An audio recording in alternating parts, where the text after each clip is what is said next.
Foreign portfolio investors India में क्यों invest कर रहे हैं? अगर लास्ट मंथ की हम बात करते हैं मई 2023, तो अराउंड 43,000 करोड़ रुपीस की जो इन्वेस्टमेंट्स है वो फॉरेन पोर्टफोलियो इन्वेस्टर्स ने इंडिया में की है। तो ऐसा उनको अलग से क्या लग रहा है, क्यों ये फ्लोज यहाँ पे इंडिया में बढ़ते हुए नजर आ रहे हैं, इसके बारे में थोड़ा सा समझने की कोशिश करते हैं। सो मैन्युफैक्चरिंग एक्टिविटी हो या फिर सर्विस इंडस्ट्री की एक्टिविटी हो, तो उनके अगर पीएमआई इंडेक्स हम देखते हैं, जो परचेसर मैनेजर्स इंडेक्स होते हैं, यानी इन अ वे बिजनेस में कॉन्फिडेंस कितना है ओवरऑल बिजनेस मैनेजर्स को, वो इंडिकेट करते हैं। So those numbers were at around 62, 61, manufacturing तो 62 के ऊपर था, 61 के ऊपर सर्विस इंडस्ट्री के भी वो पीएमआई के नंबर्स आए थे। बेटर देन एक्सपेक्टेशंस वो नंबर्स आ रहे। सो ऑब्वियसली अगर ओवरऑल पूरी इकोनॉमिक एक्टिविटी आपको काफी अच्छी लग रही है, तो देन ऑब्वियसली उसके बाद जो अर्निंग्स आती है ओवरऑल इंडस्ट्रीज में, सेक्टर्स में, so I think those earnings look much better. So वो एक बहुत बड़ा रीजन है यहाँ पे ये फॉरेन पोर्टफोलियो इन्वेस्टर्स का आने में। ऐसा माना जा रहा है कि अप्रैल 2020 के बाद एक bull run market Indian markets में शुरू हुआ था, या फिर ओवरऑल ग्लोबल मार्केट्स में भी हमने वो बुल रन देखा था।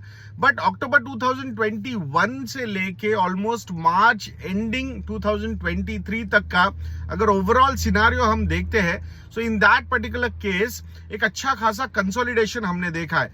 मार्केट्स 18,000 to 18,000 की ही मूवमेंट में रहे। There was no price movement as such और एप्रिसिएशन पॉइंट ऑफ व्यू से ओवरऑल ब्रॉडर लेवल पे अगर मार्केट्स की हम यहाँ पे बात करते हैं तो। बट इस पीरियड में जो अर्निंग्स है वो बहुत बढ़िया तरीके से ग्रो हुई है।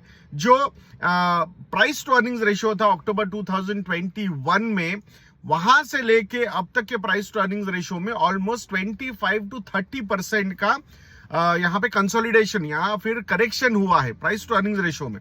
सो सेम लेवल पे इंडेक्स थे, बट फिर भी प्राइस टू अर्निंग्स रेशियो नीचे गिरने का मतलब क्या होता है? डिनोमिनेटर का नीचे आना, यानी कि अर्निंग डिनोमिनेटर का बढ़ना, वो एक सबसे बड़ा रीजन था इसके लिए। और डिनोमिनेटर का बढ़ना मतलब अर्निंग पर शेयर, यानी कि अर्निंग्स जो थे वो बहुत ही बढ़िया तरीके से यहाँ पे ग्रो हुए थे इंडिया इंक के लिए ब्रॉडर लेवल पे। प्लस अगर अभी आप देखते हो, सो करंट बैंकिंग सिचुएशन की अगर हम बात करते हैं, तो करंट बैंकिंग सिचुएशन में एसेट क्वालिटी अगर हम देखते हैं तो दैट इज क्वाइट फेनोमिनल। ऐसी एसेट क्वालिटी हमने लास्ट 10 सालों में इंडियन बैंकिंग इंडस्ट्री में नहीं देखी हुई है। सो ये भी एक बहुत बड़ा रीजन है यहाँ पे ओवरऑल आई थिंक एक क्रेडिट ग्रोथ का जो एटमॉस्फियर बना है, so that is supporting the growth. So credit growth is very important for any economy. I was listening to Mr. V. Vaidyanathan ji on some forum, Times Now या फिर ET Now के forum पे उनका एक speech था। 18-20 minutes का speech है, YouTube पे आपको मिल जाएगा वो।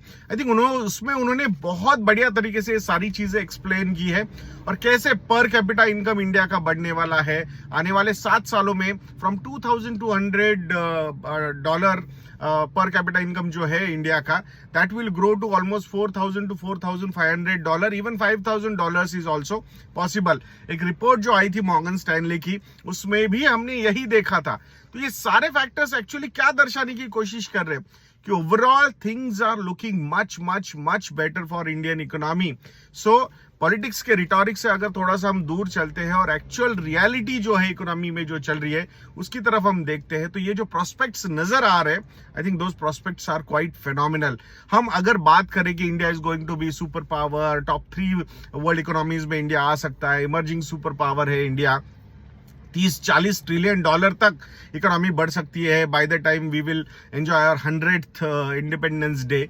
तो ये सारे फैक्टर्स को ध्यान में रख के ही हमने हमारे लॉन्ग टर्म के पोर्टफोलियोज को बिल्ड करना चाहिए। उस हिसाब से इन्वेस्टर बनने की कोशिश कीजिए दोस्तों। बुल रन्स या फिर बीच में करेक्शन, सारी चीजें आती रहेगी, बट अगर एक कंसिस्टेंसी आप फॉलो करोगे इन्वेस्टिंग की फिलॉसफी में, I think that is going to help you a lot. उसके ऊपर और एक बार आप लोगों को बता दूं दोस्तों, ऑन पब्लिक डिमांड बहुत सारे लोगों के हमें मैसेजेस आए कि सर ये जो कैप्टन कूल प्रोमो कोड आपने एक्टिव किया है 60% हाईएस्ट एवर डिस्काउंट का, इसको वीकेंड तक एक्सटेंड कीजिए। We get a lot of time on weekend to do all these things. So that's why we have increased that limit till weekend. So अगर अभी तक आपने हमारे प्रोमो कोड का लाभ नहीं उठाया है तो investindia.in को विजिट कीजिए एंड कैप्टन कूल ये प्रोमो कोड यूज कीजिए and get highest ever discount of 60% on our model portfolios. Combo offers के लिए जाओगे, 3 साल के सब्सक्रिप्शन के लिए अगर आप जाओगे, then the discounts would be as high 70 to 75% also. तो आशा करूंगा आप जरूर investindia.in को विजिट करोगे. तो ऐसे वीडियोस के लिए चैनल पे बने रहिए. वीडियो को लाइक करना, शेयर करना और चैनल को सब्सक्राइब करना बिल्कुल मत भूलना. नेक्स्ट वीडियो में मिलते हैं. जय हिंद.